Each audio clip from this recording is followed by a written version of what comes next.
Thank you, Mr. Speaker. Colleagues, in early August, state employees in the executive branch were notified that they would be required to be fully vaccinated before October 18th, 2021, unless they requested a medical or a religious exception. On February 7th, the governor announced that as of March 31st, the statewide indoor mask mandate would come to an end.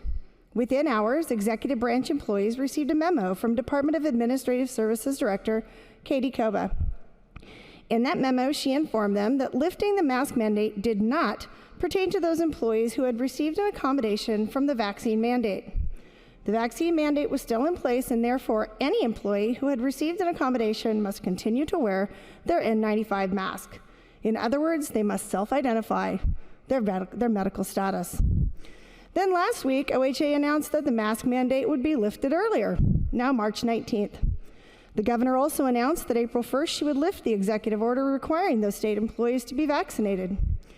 Again, Director Koba quickly followed the announcement with an email to executive branch employees.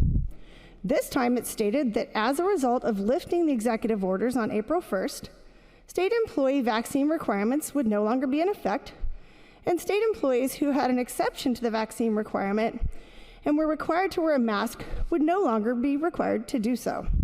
But it was unclear. Was this no mask mandate, was this no mask on March 19th or April 1? Would they be required to self-identify their vaccine status for 2 weeks? Today, Governor Brown announced that Oregon would now be lifting the mask mandate at 11:59 p.m. on March 11th.